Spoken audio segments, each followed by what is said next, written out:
Coach. Sure. Thanks, Dave.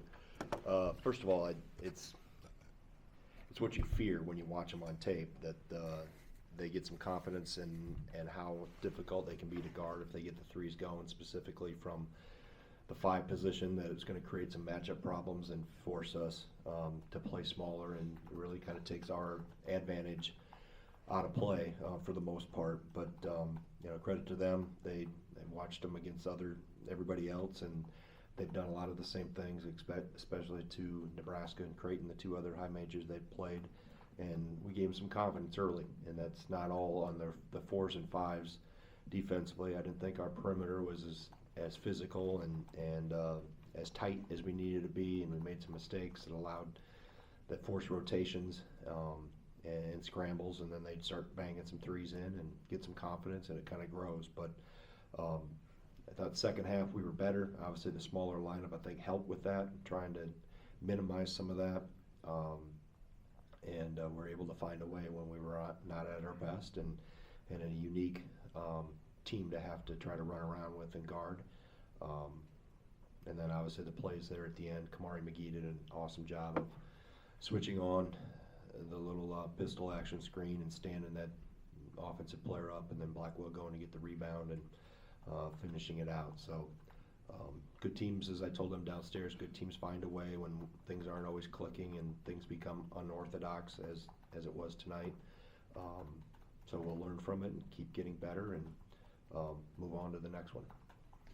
Mark up front has got a question. Here comes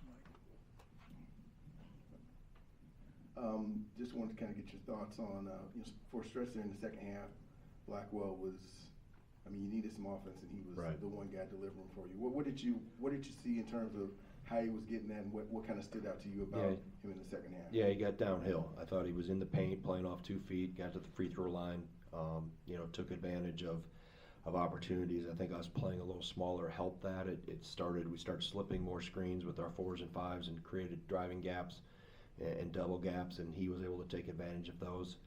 And then he did a good job when he got in there, played off 2 and finished, and then got fouled, a few times as well. So I thought he was much more. I thought first half he was a step behind things defensively. Second half I thought he was better in that regard for the most part, and then offensively, obviously he put us on his back there for a while in the second half.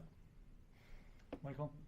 Doing things like getting that defensive rebound at the end of the game is kind of how he earned minutes last year. Like when he molds that with the type of scoring that he was able to bring, I guess, like what's his potential ceiling as a player, just when that finally comes together? Well, you expect that all the time. I think in terms of the rebounding, that's how he got on the floor as a freshman, was defending and rebounding and being, making good decisions with the ball. And then the scoring came as he got more experience. So, I think for him, he doesn't get rattled. I got after him a little bit at halftime about defensively.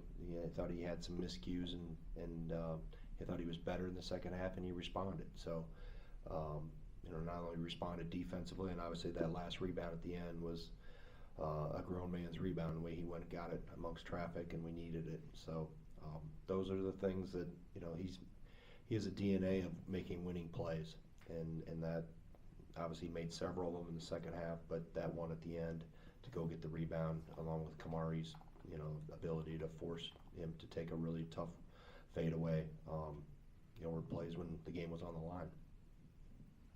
Play in the back there, Coach. Yeah. Coach, Blackwell, 30 points tonight. Obviously Friday, John Tonja with 41. I think Klesmet a couple weeks ago at 26. Mm-hmm. What does it say about the team? How nice is it able to have multiple guys that can carry a load? Yeah, that's I think the beauty of this team. I think it's the strength of this team. I felt all along that we have a lot of guys that could score, and to be able to find, whether it's a matchup or whether it's somebody that has a hot hand or what the defense presents. I think it was a hard game for Winter and Crowell to play in, just because of the size and the mobility and the shooting, and that takes their ability obviously off the table, but to score for us. But it's nice when you have a lot of options, and I've got a lot of guys that can go to, and good teams find ways and have different guys, pick them up each night. It doesn't necessarily, we don't have to depend on 1 or 2 guys. We have a lot of guys that are unselfish and are pretty skilled. Right in the center part. Yeah, Coach, you mentioned how you adjusted to their size with Winter and Crowell. Was that something that you knew you might have to do coming into the game? Did you see that from their footage? Yes, yeah. I mean, that's something, we've done that in the past, and it's not anything new. It's just you get a feel for the game and what's given us trouble, and that we were better when we went smaller with Tanjay at the 4, Amos some at the 4, Gilmore at the 5. We were going to go with Amos at the 5, but then Gilmore's experience in those situations, I think, puts him in a position where he's a valuable asset in these type of games where we have to. It's such a blender, so to speak, offensively of what we have to guard, and his experience and mobility, and you know, he's like sized. You know, they're playing small, so we have to go match it. You don't want to have to do that, but when you're playing from behind and trading baskets, I felt if we could get out and get ahead of them, our size would become more of an advantage. But you know, obviously they got out to a great start, so it you know, put us in a position where we had to match what they were doing. Nick? Greg, you touched on it a little bit there, but just how does kind of some of Carter's, you know, maybe positional versatility, especially at the point of attack, help? And how is he also representative of what you talked about last week, just playing for the front of that jersey, not worrying about numbers? Yeah, I mean, he's bounced on and off scholarship his whole career here, came in as a walk-on, and just loves the program. You know, obviously his DNA goes really, really deep in our coaching tree with his dad playing for Bo and Platteville, but you know, so he's grown up around it. He understands it, and he's a consummate team player. And the versatility, the positional versatility, the ability to switch and keep the ball in front of us. And I think the biggest thing with him, Nick, is the experience. You know, he's been there. He has a leg up on what Zay just hasn't had that experience in how we defend. And it's harder for Steve and Nolan because they're bigger, and you know, their advantage is being 7 feet. Their disadvantage is the ability to move and have to recover to shooters and that type of thing. So you like to have those tweener type guys for these games, that when you have to match that type of offensive flow, it helps you somewhat get it under control a little bit better. Corner. Coach, you answered some of my question about Xavier Amos. What are you liking about him now with this impact? Seems like he's getting more comfortable with the system and finding other ways to impact the game. Yeah, I think he's probably more comfortable offensively right now than he is defensively. And in these type of games, are just the experience that he doesn't have shows a little bit more, where it's more instinctive for Gilmore to switch a screen. If you're a little hesitant and you're unsure, then you end up with a shoulder turned on you and somebody's driving downhill when you should have stayed and stopped the ball, or you left too early. So I think for him, for Xavier, it's just a matter of continue to get the experience and play aggressive, play physical. And when you can do that, then you can live with mistakes if you're playing aggressive. But what I see with him defensively a little bit is a little hesitant. He's not quite sure, and that's something that as time goes on he'll get better because he'll get more experience with it. Okay, we've got 2 more questions for Coach Reed here and there. There's so much potential advantage with the 2 big lineup.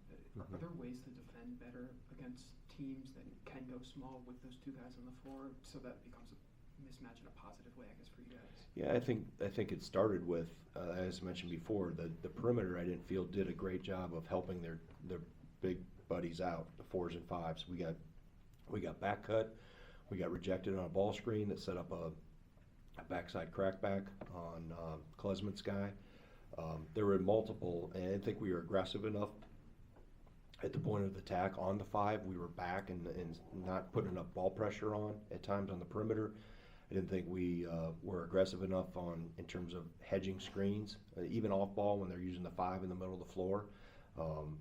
You know, and I think part of it's they bang a couple threes and it makes our bigs a little tentative, like they're worried about what's going to happen next, so they're reacting rather than playing instinctive. So it's hard. I mean, that's the great equalizer in college basketball, is the 3-point line. That's why you see what you see when we get to March. Nobody makes a big deal about it now or talks about it much nationally, but why doesn't Oakland beat a Kentucky, right? It's the matchup problem, running around trying to chase shooters and talking to You know, their coach after the game, I'm like, yeah, you guys are hard to guard. He goes, yeah, we got all these little guys running around, and they know that's their advantage. They're trying to get, and when you let them get some confidence going and you know, see a few shots go in, then that cart starts rolling downhill a little bit. So the biggest way is to, you know, not have those breakdowns where our 5s and 4s are scrambling and having to cover up dribble penetration, and now we're late getting out to a 5, or we're coming out with our hands down. So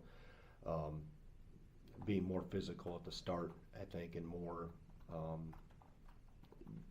impose our will better from that standpoint. Like I said, it's the bigs have to, you know, continue to learn and get better in that regard, but our perimeter can do a better job, and that'll help our bigs out. But there's going to be times, we've done this a lot, where you have to go small. It's not an indictment on Nolan and Steve. It's just, that's credit to them for trying to flip it on us and create an advantage and spread us out and see if we were going to go big or go small or not. If you stay big, you're going to be in trouble. And we had to find a way to negate some of that, what they were creating. Final question, Coach. Yeah. You talked a lot about the loss of Chucky Hepburn and how you had to assess your guards after that, and you didn't exactly replace him in the starting lineup with a point guard, even though Kamari plays starter level minutes. Mm-hmm. I'm just curious of what you're liking or not liking from the playmaking from the starting guards as well as all the guards on your team. I mean, it's a game by game basis. You know, I didn't like the decision we made at the end of the half when they went zone. We hesitated and we had something called. So I'll talk to John about that. Continuing to go with what we had, even though they went zone, we were okay. It was good for zone or man. That's a little bit of an experience thing there with a point guard that hasn't maybe been is in many of those situations. So, but I think for the most part, you know, I thought they made decent decisions tonight. And we had a little flurry there in the second half where we tossed it around a little bit, but for the most part, I thought we pushed the ball in transition. That's an advantage for us. We're pretty good in transition. They know it.